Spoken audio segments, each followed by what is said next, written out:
Hey man, top 50 artists. Was that good enough? Number 50.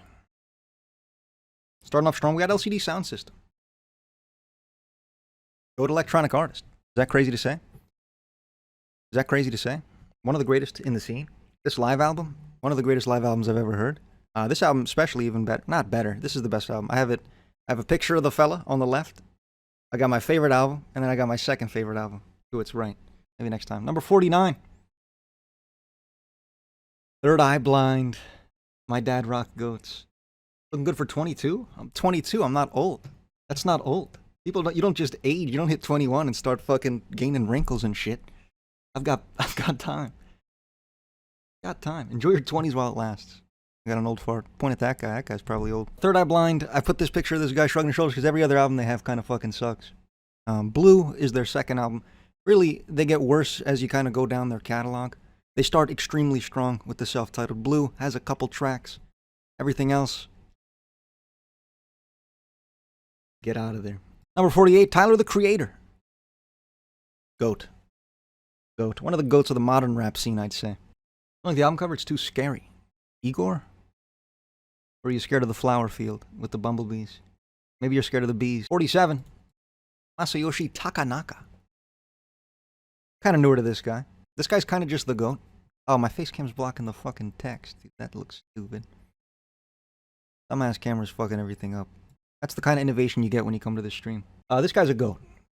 The guitar's cool as fuck. He's playing a surfboard. That gets you some points right away. And city pop is a genre I've just been really into right now. Maybe if I wrote this list again in a year, shit could change. If I wrote it last year, this guy would be nowhere to be found. Just kind of the stage I'm at. This guy writes bangers.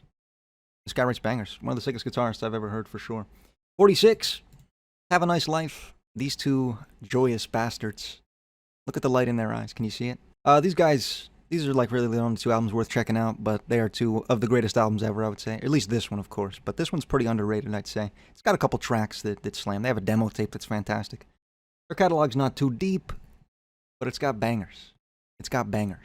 You look great for 45. Thanks. That means a lot. 45 is Slint. They actually only have this album. Or the only album that I've heard. I've heard nothing else from these guys. But this album is absurdly good. I probably prefer it to that of Have a Nice Life's album, so that's why I gave him a spot over him. This album's just incredible, and kind of what it did for music as a whole. Just in the way that it inspired a lot of other artists to do their shit. That's got to mean something. 44, it's Cocteau Twins. I'm a little newer to their music as well. But Dream Pop and City Pop are kind of in a similar area. They're very different, of course, but they're in a similar area of just my enjoyment of them, I guess. So I'm a little newer to them, but I've been loving their music a lot. These two albums especially. The two highlights for sure. This one of the best albums ever. Top to bottom. Not really a miss on there. She's got a ridiculous voice. They've got sauce, the Cocteau Twins. Why Cocteau Twins if there are three? Don't ask questions that I don't have the answers to. 43, Led Zeppelin. Might be a little low for some people. But Jimmy Page did do that weird thing. If you know, you know. These two albums, they're highlights for me for sure. Led Zeppelin 4, one of my favorite albums of all time. Probably top 100 album for me. They've written some iconic shit. Robert Plant, ridiculous vocalist. Jimmy Page, a ridiculous guitarist. He did do that thing, but what a great band. And I can't think of the drummer's name for some reason, but that guy's a freak too. Number 42 is Modest Mouse. A band I haven't talked too much about. And honestly, I've kind of maybe grown out of their music a little bit, but this is a band that clicked with me a lot when I was a little bit younger. Kind of in like my later high school years. This band clicked with me a lot. An incredible artist. I mean, one of the most genuine, one of the most kind of like personal artists you can really hear. A lot of their albums are just very, like, just kind of sounds like a stream of consciousness. Like the guy's just kind of talking to you about shit. And great guitar work too. Very broad songs. Like they have a lot of weird shit they do. A lot of cool shit they do. They're goated. 41. My Chemical Romance. Love these guys. These guys are goated. The Black Parade, one of the tightest concept albums I've ever heard for sure. Very strict, like kind of just a narrative. They're kind of just telling you a story, you know? I love when albums do that shit. Downward Spiral comes to mind for me for great concept albums. It's a very interesting way to portray an album. When it's done well, it elevates it, I think. And Three Cheers as well. Killer shit. Not as consistent for sure, but it's got the highs that you want to hear. It's got Helena, that killer opener track. Goated shit. I fuck with My Chemical Romance. They've got it on. 40 is Megadeth. You'll notice I haven't put Metallica yet. Afraid they're not coming. I'm afraid they didn't make the list. They were 50, but I bumped them for somebody, and I don't remember who. Megadeth, I like their music a lot. I think they're the thrash goats for me. I do put them over Metallica, just personally, I guess. Rust in Peace, my favorite thrash album by a decent amount, I'd say. One of the most consistent projects. It's not really a bad track. There's that one like weird interlude, Dawn Patrol, that I don't love. But the rest of the album's kind of stocked full of slammers, to be frank. Rust in Peace as well. Killer shit. They've got other albums that I enjoy, but not quite as much as these two. Dave Mustaine, one of the greatest guitarists. Sucks at singing, but he's pretty good. 39. Kanye West. Pre-lobotomy, of course. Pre-lobotomy, of course. I haven't even heard Bully. So he's not an artist I listen to much anymore. Back when he was in his bag, one of the greatest ever hit the rap game, I'd say. One of the greatest producers, one of the most influential producers to ever live. And a great rapper in his own right. Told some super cool stories. Another concept album merchant. But damn good shit. Damn good shit. The College Dropout. Late Registration. 2 killer records. My Beautiful Dark Twisted Fantasy I put here for some reason. But I definitely like Late Registration more. I don't know why I did that. 38. Mr. Bungle. Shout out to my dog, Kyle. Seeing this, Kyle. Shout out to my dog. California, my favorite record from them by far, I'd say. I do like their self-titled record. And Disco Volante is pretty good as well. But California is the obvious standout. Retro Vertigo, one of my favorite songs from these guys. Goodbye Sober Day. Killer track. Mike Patton, just one of the most creative motherfuckers in this whole music shindig. Gotta respect them just kind of for what they do and how they can even make it sound a semblance like a song when they're it almost sounds like they're just banging pots and pans and shit at points. They're just kind of doing shit, but it sounds good. Sounds good. 37. Soundgarden. I'm a big fan of grunge. I'm sure you know that if you're watching this stream. I'm a big fan of grunge. These are one of the pillars of grunge. I think Super Unknown is one of the best grunge albums of all time for sure. It's got ridiculous highs, maybe a couple holes here and there, but an incredible album in its own right. Bad Motorfinger, I don't like quite as much. But Chris Cornell, of course, one of the greatest vocalists ever. Argued to be the greatest, not by me, but other people. Other people say that shit for sure. And he's one of the greatest to ever do it for sure. Without, I don't know, just kind of in his range is ridiculous. He's just a talented motherfucker. And great guitar work with those guys too. Killer drums, can't go wrong. 36. It's Swans. Experimental Goats. One of the greatest live bands you can ever actually hear. They just kind of do shit and it works again. Kind of like Mr. Bungle in that way. But it's a little more musical and a little more, I guess, honed in. And a little more introspective. Kind of a little bit more to think about with these guys. I love that shit. Make shit that'll just have you thinking for a couple hours. Staring at your ceiling. Just looking up. Trying to get a grip on whatever the fuck just happened. With these two albums being my favorite for sure. I think I probably would have put a second live album, but I haven't heard enough of live from them. But Swans Are Dead is one of the greatest live albums I've ever heard, for sure, for sure. Contact for the Blind scares the shit out of me. It's scary, man. 35. Fiona Apple. I like Fiona Apple. She's a goat. Whoops. She's a goat. What else can I say? She makes kind of sadcore music, but one of the most talented lyricists ever, for sure. She's very creative in the way that she kind of wrote her shit. Kind of like Radiohead vibes, almost slightly. I don't know where that came from. In the Pawn, definitely my favorite album from her, but they're pretty good. Or she's pretty good. 34. Sweet Trip. I'm newer to these guys as well. But I've been loving this shit. I don't know. These two albums are the only two I've heard, but I've been loving them a lot. Especially Velocity Design Comfort, the first one there. It's just incredible, and it's the shit that it kind of did for electronic music as well. This band is something to note. They've got sweet tracks like Milk that are just incredible, like acoustic tracks. She's got honestly one of the greatest voices I've ever heard. I really, really love her voice. Especially it works really well with the other guy's voice too. I don't know his name, but these guys are super talented. I like them a lot. 33 is The Strokes. I might have had them a little higher if I made this list like last year, but I like these guys a lot. Is This It? Another one of the most kind of influential rock albums of the 2000s. Can't go wrong with the track on there. It's consistent as shit. Not really a bad song, period. Not really a bad song, period. And then, what's the other one? The New Abnormal is also just super, super good. Maybe has a couple more holes than that one.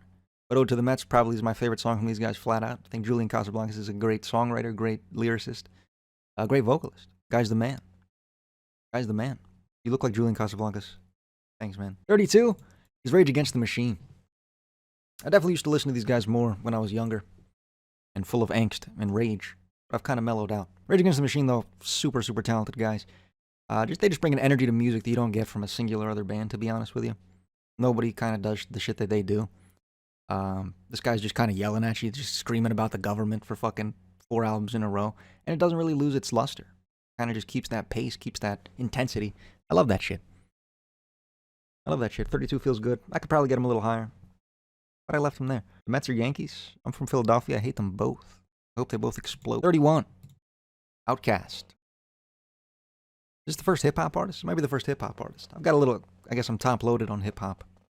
But Outkast, ridiculously talented fellas. Andre 3000, one of the greatest lyricists and rappers to ever live.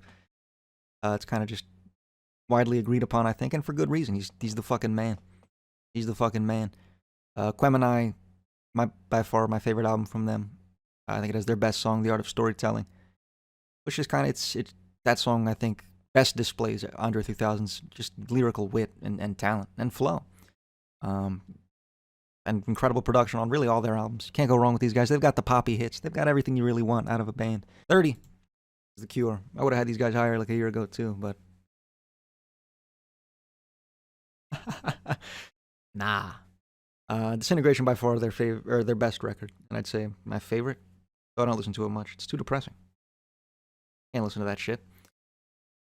Pornography also really, really good. The album. Pornography, the album, also really, really good. Robert Smith, incredibly talented guy. Lyrically wrote some super, super sweet shit. Wrote some very profound shit too. I think Disintegration has some maybe underrated lyricism in the story it's telling, and kind of just, I guess, the authenticity of it, kind of the personal nature of a lot of those songs. It's hard to really translate that into music. I think he does maybe the best job of anybody. And kind of just pouring himself into his music. Ludicrously talented guy. But they did kind of fall off at some point, so I had to dock him a little. 29 is Biggie Smalls. One of my goats. I like him more than Tupac. What are you going to do? What are you going to do about it? You can't do shit. You can't do shit about it. Biggie Smalls, another one of my favorite artists when I was a kid, I guess. Maybe like a teenager, I'd say. I wouldn't say a kid. But Ready to Die, just an album that really clicked with me. Give Me the Loot, probably my favorite song from this guy. Another talented, or like ridiculously talented lyricist again. Just the way that he was able to tell stories. I know a lot of people don't know him for that. They for more of his poppy songs, and I like those a lot too. But more Biggie, like the storyteller, is why I love this guy so much. Incredibly talented guy. Rest in peace. Probably killed people. Rest in peace. He probably said sorry. 28. Jimi Hendrix, or the Jimi Hendrix Experience, however you'd like to word it. Like, if you had to argue a greatest musician of all time, he's probably in the conversation. Just one of the most talented freaks to ever pick up an instrument, for sure. And one of the most creative as well. I mean, you can just see it in the album covers he's making, to be honest. That one on the bottom right. Psychedelic rock sound. Kind of pioneered that sound, I'd say. And changed music forever. With his guitar work, with everything he did. Ludicrously talented guy. Gotta be up here. 27 is David Bowie. What can I say that hasn't been said about David Bowie, the musician? Changed music. I shouldn't have to elaborate on that. Wrote incredible concept albums. I shouldn't have to elaborate on that either. What else can I really say? 26, Jeff Buckley. I threw the second album in just for posterity's sake. But Jeff Buckley, one of the greatest ever again. I mean, I've said that about every artist, but that's how I feel at this point in the list. Grace, one of the greatest albums to ever release. Incredible lyricist, one of the greatest vocalists ever. One of the most talented singers to ever live, and a pretty good, talented guitarist in his own right, for sure. I think he belongs up here. He belongs up here. He had a little bit more in his catalog. I mean, I'm sure he could be even higher, but it's a shame he died so tragically young. Damn the Wolf River. I love saying that. Queens of the Stone Age, Dave mentioned. Dave mentioned. You can't see me pointing, but I'm pointing at Dave. Queens of the Stone Age. Incredible artists. I mean, Josh Homme, a ridiculous songwriter in his own right. Not as high on his voice as I made clear today, and people were upset. But incredible songwriter for sure. And just the roster of musicians, just look at this cast. You got Josh Homme, you got Dave Grohl, you got Mark Lanigan. That's a recipe for success, and I mean success they found on Songs for the Deaf. In fact, he even had Gene Ween on that record. Or not Gene, Dean. He even had Dean Ween on that record. So, what else can I say about Songs for the Deaf? But like Clockwork, probably my favorite record from them. I feel like it tells the most cohesive story. And has their best song, I Appear Missing, is probably my favorite song from them, period. And just a very consistent project. Tough to listen to anything from that without, like, I feel like that's an album you gotta hit top to bottom. You can't really intermix. Does that make sense? Story behind your name? Mysterion from South Park was my Xbox username when I was like 13. No, 16, 15, something like that. But it was too long for my friends to say, so they said Mysto, and that's what happened. 24. It's Godspeed You, Black Emperor. They've probably written, like, you get down to the nitty gritty. There is no greatest album of all time. Of course, it's all subjective. Music is subjective. I like to say that because people forget that. But if there were to be a greatest album of all time, Lift Your Skinny Fists must be in the conversation, of course. As could honestly F Sharp, A Sharp, Infinity. Just some of the most profound music ever written, especially when it doesn't even have words, and it can kind of cut so deep, and hit so impactfully, and can kind of tell such a relatively cohesive story without really saying anything. And just kind of through the sheer talent and songwriting of these guys, you can hear it told. Incredible stuff from these guys. 23 is Stevie Wonder. Stevie Vibes Wonder, as I like to call him, for the first time right now. What can I say? Besides the vibe this guy creates is absurd. I don't know why I have Talking Book there. It should be Inner Visions. I made a couple mistakes, it appears. But just kind of like the smile that this guy can really put on my face in almost any mood is something of note. You know, it's something you don't really hear out of a lot of artists. I feel like a lot of music, especially modern music, is kind of going in a sadder direction. Got bands like Radiohead and that was the only one that came to mind. But just music as a whole is kind of going in a more downer direction. So I have an artist like Stevie Wonder that can fucking just bring a smile to my face is always good to keep in my back pocket. I'm a ridiculous songwriter, of course. Change the Game, of course. Songs in the Key of Life, one of the greatest albums ever. Can't go wrong. 22 is King Crimson. Gotta get him on here. The pretentious music nerd in me screams their name at almost all times. In the Court of the Crimson King, of course, their most iconic record. But Red, a ridiculous record in its own right with one of the greatest songs again of all time, Starless. And Fallen Angel as well off that album is, I'd say, a 10 out of 10 track. And you get a lot of that up just from these guys. They were very influential on the progressive rock scene, of course. I think they belong this high. I think they're one of the most talented and again influential artists to ever live. Got to be in the conversation. Kanye West sample, guys? Yeah, it is on this album. The red face. Nice, dude. Good call. It's actually probably my least favorite. No, it's not. Moonchild exists. 21. My late goat. Rest in peace, goat. Nujabes. I think I figured it out. I think I figured out how to say it. Gun to my head, high pressure situation. You ask me my favorite producer of all time. I say Nujabes. I do. I go this way. I think Love Six Hexology has quickly been kind of rising the ranks of my favorite albums ever. I know it's not an album, it's a compilation, but regardless, it's one of my favorite things to just throw on and listen to. In almost any mood, it's got sad lyricism, but the production itself is so light, so dreamlike, so elegant, I guess. I don't know. It's just so vibey, man. That's the word, is vibey, but it doesn't sound smart when I say vibey. But that's the only word I can really craft up. You don't crack a word. 20. Portishead. Portishead goats of the trip hop genre, I'd say. My favorite artist for sure. I wouldn't have Massive Attack above them, but they probably could be on the list. But their live album, In a Vacuum, is I would argue is one of the greatest live shows ever. If you told me it was the greatest, I wouldn't fist fight you for it. I'd say live or Fishmans live, but I wouldn't fist fight you if you said this one. No way. This is incredible. Incredible musicianship. Beth Gibbons, again, especially on that live record, is unreal, I would say. And even on Dummy, even in the studio, unreal vocals. And the production you're getting from these guys, the quality of songs, there's not a bad song from these guys, really. Short catalog, but tight catalog. No skips, no missers. 20 feels good for them. At 19, another hip hop mention, Mos Def. Another artist I was much more into as a kid. This time actually as a kid, I think. I was probably like 12. This guy was the GOAT. I didn't really understand what the fuck he was talking about at the time, but you go back to an album like Black on Both Sides, and the story told, the profoundness of the message itself, the flow this guy has, the lyrical wit this guy has. Mos Def is one of my favorite rappers of all time. I think 19 is probably a good spot. You kind of look at his catalog, and you'd give it a little side smile, because you're like, well, damn. It's kind of just Black on Both Sides. But you got Black Star involved too. His album with Talib Kweli. That album's a 9 out of 10, 9.5 out of 10. Incredible project. Not really a miss on there. It got some incredible features, got incredible production, got great songwriting. Can't go wrong with that record or Black on Both Sides.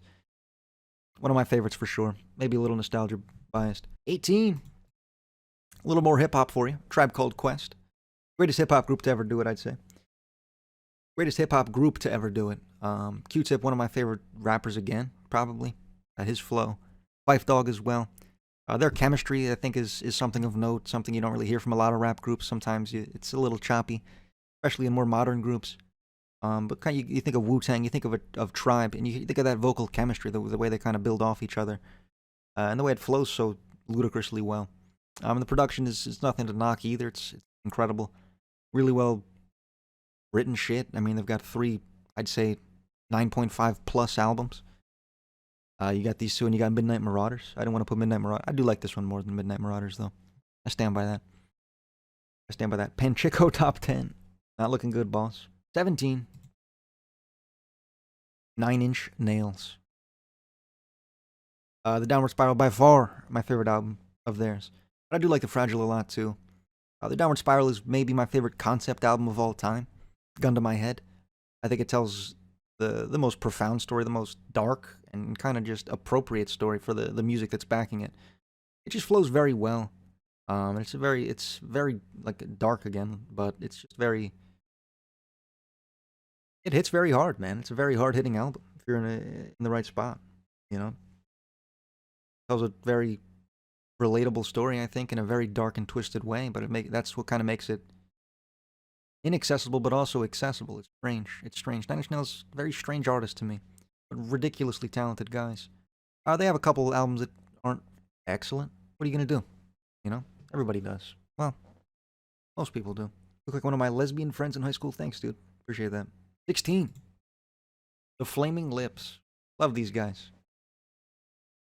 I kind of equate them to like Ween Light in my head. They're very different, but that's kind of how I perceive it, I guess. These guys are kind of just silly goofballs, you know? Just kind of fucking around. But also writing some ridiculous music to kind of back up those whimsical natures. It's another band that I kind of find similar to Stevie Wonder in a way that they just bring a smile to my face. You know? They do have sadder songs, but the vibes are unmatched with the musicality, I guess, of all their stuff. It's goat shit, man. It's goat shit. Yoshimi, for sure, my favorite album. I think it's the tightest. This song has a couple midder tracks. Maybe the higher highs. I think I could say that. 15. Car Seat Headrest. I love these guys a lot. 15 might be even a little low. I've been listening to these guys a shit ton. Specifically in the year 2026. I kind of found them towards the end of last year, but it's really clicked with me in the last couple of months. But these two albums have been almost on constant repeat for me. I haven't hit too much more of their music. I did hit Nervous Young Man. I haven't listened to anything else other than that, I don't think. But these two albums are by far my favorites. And have some of the highest highs in music, I'd say. Off Twin Fantasy, Famous Prophets, Beach Life and Death are two easily 10 out of 10 songs. Off How to Leave Town, you get, I Want You to Know That I'm Awake, I think it's called, which is another 10 out of 10 song. There's a couple other 10s on that album, too. Incredible artist. I don't know what the mask's about. It's not for me to understand. Number 14, it's my goat. It's my goat. That's right. It's Tatsuro Yamashita. Stevie Wonder on steroids. Stevie Wonder on steroids. Show the vinyl. My goat. My glorious king. Just me and my goat. Where's the camera? I love that guy, man. This guy's the fucking man. That's all I can actually say. That's genuinely all I can really say about the guy. He's the fucking man. Unmatched vibes, again. Shout out to me for showing you this. Shout out to you, man. W so big it has its own orbit. Yeah, this guy's the fucking man, dude. Like I said, unmatched fucking vibes. I genuinely throw on for you at least twice a week, dude. Because it's just it brightens your day. It's music that brightens your day. You don't get that out of every artist, you know. Ridiculous songwriter. He's got an incredible voice. He's a ridiculous guitarist too. I mean, he displays that shit on For You a couple times. I was fucking caught off guard a couple times. He just blares out a fucking guitar solo, and you're like, whoa, I didn't know you had that shit in you. But he's got it in him, man. This guy's got it all in him. These are the only 2 albums I've heard. It's hard to put him much higher than 14. But as I dive a little deeper, maybe I'll adjust higher or lower. I don't know. 13. Scott Weiland. Another salute for one of my fallen goats. Godspeed you. Scott Weiland. One of my favorite vocalists to ever live. I've got a poster of him on my wall, but I can't turn the camera that way, I don't think. I love this guy, man. One of my favorite lyricists as well. Especially on albums like Core and Purple, of course. But the Unplugged session, I think, is by far my favorite project from theirs. It's just, I mean, grunge unplugged, you know what I mean? What else is there to say? Ridiculous songwriter. Pretty great guitar work in there. They did fall off quite a bit after these 2. But I like Tiny Music. Tiny Music's got some tracks on there. They've got some tracks on there for sure. Not as consistent as Purple or Core. Core, I think, is one of my favorite grunge albums ever, to be honest with you. It's just the energy on that album is... I feel like that album very well encapsulates grunge for me, as does Dirt by Alice in Chains. And it's very, like, raw. It's very high energy, very fast-paced. It's kind of what I think of when I think of grunge. And grunge as a genre, it's just been very near and dear to my heart for a long time, I'd say. So 13 makes sense to me. I could maybe raise him. I would have had him higher had I made this like a year ago, but things change. Number 12, it's Kendrick Lamar. Actually, they do have him above Mos Def, which surprised me, actually. It even surprised me. But the more that I thought about it, the consistency you get out of this guy just kind of beats out Mos Def objectively, so it's hard to not let that kind of hit me a little bit, you know? To Pimp a Butterfly, argued as the greatest album ever. They've got a great argument for it. Good Kid, Mad City, argued as the greatest album ever. They've got a great argument for it. He's one of the most talented rappers ever. He's told some of the most profound stories, some of the greatest concept albums again. Maybe I'm just a concept album merchant. But I do like T-Pab more, that's why it's on the left. But yeah, I love this guy a lot. Killer artist, one of the greatest modern rappers for sure. Carried the rap game on his back for several years. Number 11, MF Doom. He's the highest rated rapper on the list, I believe. Probably just my favorite rapper, the more that I think about it. I'm not going to say his albums are better than Kendrick's. I don't know if I would, but I definitely find myself listening to these more often. I think they're kind of just a little... Kendrick tells a very important and profound story, but it's a heavy story, I'd say. I'd say the single greatest lyricist, gun to my head, I would say the single greatest lyricist to have ever lived. I think the creativity, the way this guy had this flow, he could really rap on anything, man, and it's incredible. It's incredible. Gone too soon for sure. Rest in peace, man. I remember when I found out. I was in the 10th grade. Does that make me sound old? Number 10, top 10 time. It's Death. A little higher than you were expecting. A little higher than I was expecting. But it makes sense to me, man. The more that I look at it, the more that, like, kind of just I look at my history of music listened to. Symbolic's another album that's been on relatively constant repeat for me. Some of the greatest guitar work. The vocals are harsh, but they're not too harsh. They're right in that sweet spot. And you're getting some of the greatest instrumental work, I think. I'd probably say the greatest instrumental work you're getting in metal, period, on Symbolic. And as well as The Sound of Perseverance, you're getting almost that same quality. Not quite, but almost that same quality. I mean, they've got other incredible albums as well. Human comes to mind. Individual Thought Patterns is also incredible. They're just very, very talented motherfuckers. Another GOAT. Rest in peace. Why is everybody fucking dead on my list, man? Why is everybody fucking dead? Number 9, System of a Down. Love this guy, Surge, man. They don't make them like they used to. They don't make them like Surge no more. These guys are GOATs. Toxicity, another one of my favorite metal albums ever. I probably would say I like it more than Symbolic. But I don't think the musicality is as good. I just think it kind of tells a more interesting story. I'd prefer the vocals by far, I'd say. As good as Chuck's vocals are, Surge kind of takes it to a new level. He has the harsh vocals at times. More on their debut album, but he also has some softer vocals on later projects like Mesmerize and Hypnotize. Great artists, man. 9 makes a lot of sense to me. I like them a lot. Nu metal hater, but love System of a Down. Interesting. They're barely nu metal, man. That's what people that like nu metal cope to say. They try to group them in there. Makes them feel better about sucking. Makes your genre look better. Number 8. It's the Smashing Pumpkins. You guys probably would have been higher a year ago, to be honest. Siamese Dream is one of my favorite albums ever. I've expressed that many, many, many times. It's got some of my favorite songs in the world. Mayonnaise is one of my favorite songs ever. Hummer is one of my favorite songs ever. Today is one of my favorite songs ever. Luna is low-key one of my favorite songs ever. It's just a very tight album, very sweet album at times. It's not overbearing. It's got that beautiful shoegazy guitar that people love so much. Billy Corgan at the top of his game, I'd say, for sure. And Melancholy is one of my favorite double albums ever. I think it's one of the more consistent double albums you'll hear. A lot of double albums, you'll hear a song that almost feels like filler. Like, so they just sprinkled that shit in to fill up some space. You don't get that out of Billy, at least on this album. You do get that later, actually. You do get that later, but not yet. Not on Melancholy. Melancholy is incredibly consistent. One of the most goated double albums ever, man. For sure. 1979 off that album. One of the greatest songs ever. Peak shit, man. Peak shit. That makes a lot of sense. I could honestly see moving them up. You'll see why I didn't. Number 7. It's Pink Floyd. It's tough to get Smashing Pumpkins over Pink Floyd for me. Their 80s run, Almost Alone in a Vacuum, is all I really think about with these guys. You get other shit from them. But it's just not like, I don't know. Their 80s run, their 4-album run is one of the greatest runs to ever grace music, I think, objectively speaking. Dark Side of the Moon is one of an album that impacted my life maybe the most of any album, I'd say. That or Lateralis. Just how profound that story was. Time is one of the most beautiful songs I've ever heard lyrically. I think it's a message that everybody should hear. I think a lot of Dark Side is a message that everybody should hear, to be honest. It's a very moving piece, and Wish You Were Here just the same. Tells a different story, but another incredibly important one. They do that shit, and they hit you with some ludicrous instrumentation. Like David Gilmour is out there busting the fucking greatest guitar solo you've ever heard in your entire life, while he's singing about like some profound shit, man. Like you don't get that out of a lot of guys. It's like when these guys were in their prime, nobody was really touching them. Nobody was really touching them.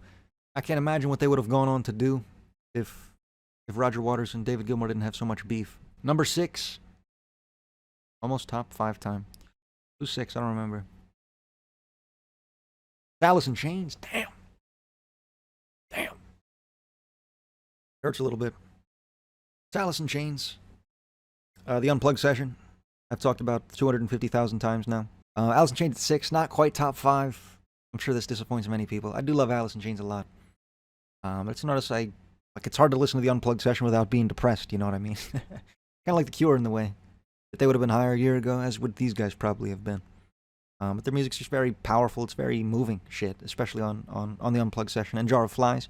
But Dirt, I think, is the album that I said Core does it really well too. But I think Dirt best encapsulates the grunge era and kind of just what it meant in its really, really dark story, but as well as just kind of like the melodies of themselves and the music itself. I think Jerry Cantrell was probably the best songwriter of the grunge era for sure. I'd probably say better than Kurt Cobain. I would. You heard it here first. And Lane Staley, the greatest vocalist of all time, especially when he's telling beautiful stories like Nutshell, like Down in a Hole, songs that just devastate you, but they're so powerful when delivered by a voice like that. You know, rest in peace, Goat. I miss you every day. I have a poster of him too. It's right next to my Scott Weiland poster. I have a poster of another guy who's about to show up, in fact. Number 5. Deftones. It's the Tones. I got a poster of Chino. Scott Weiland, Lane, and Chino. Deftones. What can I not say about everybody? Everybody knows Deftones. Everybody knows Deftones. White Pony, one of my favorite albums ever. Very dark, but very accessible, I'd say. Never really hitting you with something too thought-provoking, but it's just kind of slamming in your fucking ears the whole time. Kind of just bellowing. It's a very energetic, a very hype album. Kind of what I think metal was almost intended to be at the beginning. Just a very straightforward, just like fucking amp yourself up album. And Koineo Kan, on the flip side of that, almost a completely different note, is a very introspective and profound album about love. You know, it's an album that tells a very interesting story in a very interesting way. I mean, it flows maybe the best of like almost any album I've ever heard, Koineo Kan. The way that every album kind of just leads into the next.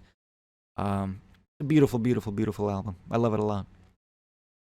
I've probably underrated it in recent times, but it's an album that means a lot to me for sure.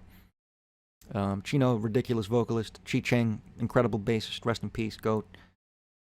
One more salute. Everybody's dead, man. Number 4. Somebody guessed it. Radiohead. Bet you didn't see this coming. An album that, or an artist that probably dropped a couple spots in the last year again. They probably would have been my number 2 like a year ago. But like they're just very sad, man. I don't like to listen to it a lot. It's tough to listen to. But OK Computer is one of, if not the greatest album of all time, I'd say. It's in that category for me. I think it's like top 3. I'd have it at 3, but it's easily argued as 1. Tells one of the most powerful stories I think ever told in music, and one of the most like haunting and kind of accurate, scary fucking stories of almost the future at the time. And Rainbow's very, very beautifully written, just very light, and some of the greatest production in music history, to be frank. You're getting out of Radiohead. They do incredible live shows too, like from the basement, the In Rainbows session and the King of Limbs session, which changed that album for me completely, changed my perspective on that record.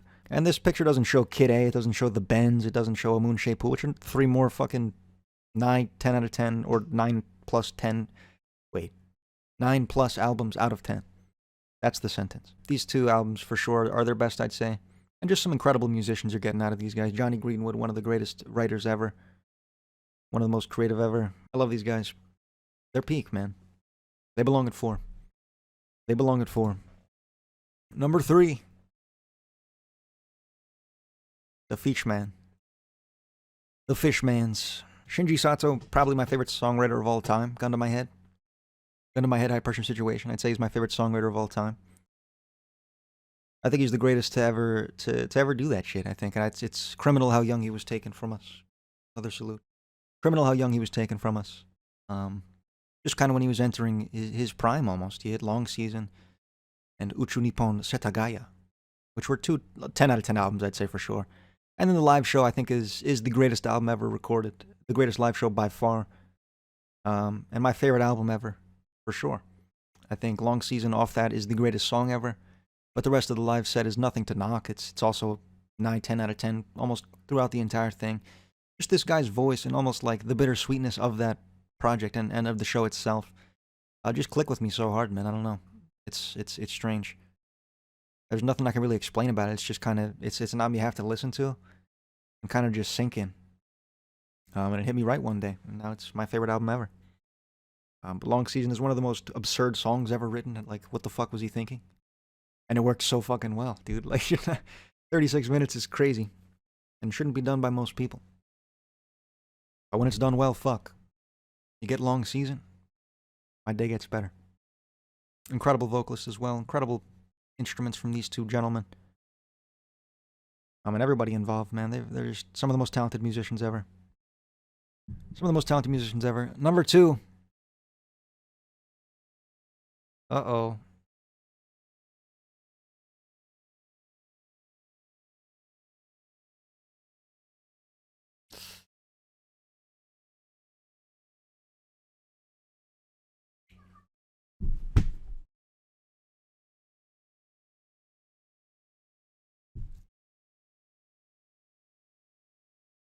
Number 2.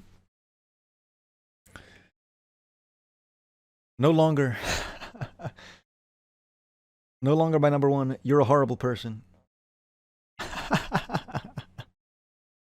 Tool is my number 2 artist of all time. Lateralis is, if Fishman's 98-12-28 isn't my favorite album, Lateralis is. It's my second favorite of all time for sure. Probably the album that's had the most impact on my life. It's I think Maynard is the greatest lyricist ever, and I think he's at his best on Lateralis. I think he tells very interesting and very almost like puzzles to solve. I mean, it doesn't have to be that deep, but it's just very interesting shit he was writing, and very profound shit as well. Very just well-written shit, you know. And Enema is another really introspective and interesting album. It's got the poopy butt farts, stinky songs, but it's also like there's angles of that album that cut deeper than that. It's the songwriting is something you don't get out of any other artist for sure. Danny Carey, maybe the greatest drummer to ever live. Adam Jones, one of the greatest guitarists. I don't know if that's true. One of my favorites. Just a very talented motherfucker. He's not doing anything too impressive. But the guy can write a song. The guy can write a song. The words of Lateralis, I think, are probably my favorite part. The lyricism itself. It's just an album that means a lot to me, and I think will always be vaguely in my top 5 for as long as I live. But I think it belongs at 2 now, sadly. Sadly, it belongs at 2. Number 1. It's Ween. I can't stop listening to these fucking guys. I can't stop listening to these guys. Live in Chicago is another one of the greatest live shows ever. It's not quite as like impactful, I wouldn't say, as something like 98, 12, 28, but it's very light, it's very fun, it's very energetic. It sounds like, it almost feels like you're there when you're listening to it. It's just a very, very strong set. It's just a very strong-ass set. Of all the songs you really want to hear from these guys, you know? It's a best of, but it's live. Can't go wrong with that. Quebec, one of my favorite albums of all time. Poster's right fucking there. Poster's right fucking there. What does that tell you? Just beautiful songs on that album. It's got a couple holes, okay. But just beautiful, beautiful shit on that record. I don't want it. If You Could Save Yourself. And Transdermal Celebration, one of my favorite songs of all time. It's got vibes. It's very, very like, what's the word I'm looking for? The Mollusks, an album I didn't even mention. Ridiculous. Ocean Man. Vibes are fucking elated. Incredible concept album. That album's got the sad shit. The word I was looking for, Quebec, was disjointed. It's a very disjointed album, but I almost think it's intentional. I almost think it's what they were trying to do with that. And the way they kind of just like portrays his mind at the time, going through a divorce. It's a very authentic album. It just means a lot. An album that means a lot. The Mollusk, also incredible. White Pepper, also fucking incredible. Chocolate and Cheese, also fucking incredible. Shinola, also fucking incredible. Live at Stubbs, pretty good. Live at Stubbs is pretty great too. Ween's my favorite of all time, man. Sorry, Tool people. All right, chat. That's all I had planned. Hope you enjoyed the 25K special. And now you can stop asking for the face reveal.